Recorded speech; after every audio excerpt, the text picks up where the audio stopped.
Yes, what's up mga kabarangay? Good morning. Ngayon mag-harvest tayo sa talong natin at saka yung sitaw. So first harvest natin sa talong kasi may nauna na bumunga. So yun ang unahin natin para pang torta lang. So andito yung sa likuran ko. Ayan ang mga talong natin. So ayan mga kabarangay. So ito lang unahin natin kasi una to namunga. Ayan. So sumadsad na siya sa lupa. So ito good na to. So makinis to. Medyo na dumihan lang. So harvest na natin to. So kailangan natin putulin gamit ang gunting. Ayan. Ayan. Oops. Lagay natin sa ayan. So first harvest natin to. Yes mga kabarangay. Ito yung first natin sa talong. So ayan. Class A to eh. So ito yung pangalawa natin. Dito medyo mahaba na siya. So ayan. Dito class B to kasi medyo hindi siya dry. Ayan, meron pa tayo mga kabarangay, pangatlo natin. Ayan, pwede na to.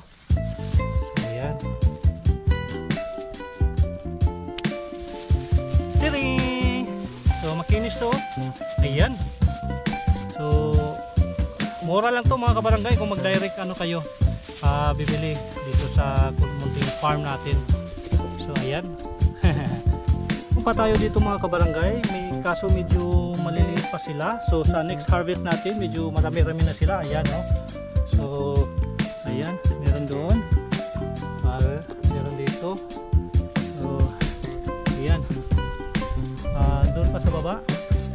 So medyo marami-rami tayo sa next harvest natin. Yes mga kabarangay, so dito naman tayo sa sitaw natin. So konti lang yung sitaw natin, at least may maano tayo magulay sa araw-araw. So ayan, so ito yung sitaw. Pangalawang harvest na natin to. Ayan. So mag-harvest tayo ngayon. Ayan. Dito na. Sobrang haba niya mga kabarangay oh. Ayan. So ito mga maliliit pa. Ayan.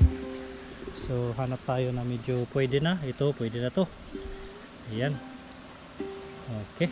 Ito din mahaba din oh. Ayan. Ayan. Pangatlo natin.